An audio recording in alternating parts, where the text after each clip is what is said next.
Hindi ko po alam kung nakakita na kayong taong galit na nagpapasalamat. Napaka-imposible po, no? Nanggigigil pagkatapos sabi, "Salamat, Lord!" Hindi po kasi bagay yung dalawa eh. Yung sakit ang loob mo pagkatapos nagpapasalamat ka. Kapag nagpapasalamat ka, nawawala yung sakit ng loob mo. Hindi rin po bagay ang pasasalamat at ang pag-aalala.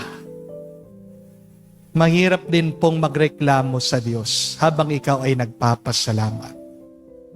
So please remember, the number one antidote to our worries, fears, anxieties, and depression is gratefulness, thanksgiving.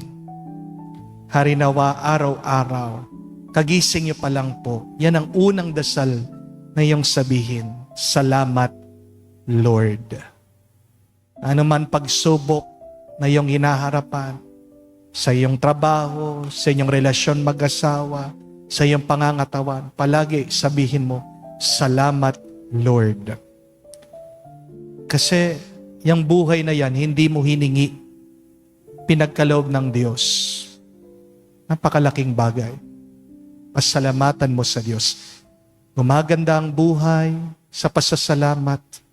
Nagiging mas masaya ka sa pasasalamat at nagkakaroon ka ng mas maraming pagpapala at himala sa pamamagitan ng pasasalamat mo sa Diyos. Muli po tayong ipasalamat sa Panginoon. 3 things that you want to thank God for today. Yan po ang assignment natin. As you begin another week, naghahanap ka ng lakas, naghahanap ka ng gana. Hindi darating yan hanggat hindi ka muna magpasalamat sa may kapal. 3 things. What are you grateful for, thankful for to God now in your life? As you thank God, be happy. As you thank God, open yourself to receive God's grace and miracles. Sumainyo ang Panginoon At sumaiyo rin. at kayo basbasa ng Diyos, makapangyarihan sa lahat, sa ngalan ng Ama, ng Anak, ng Espiritu Santo. Amen. Ang ating misa ay natapos na. Humayo kayo sa kapayapaan ni Kristo. Salamat sa Diyos.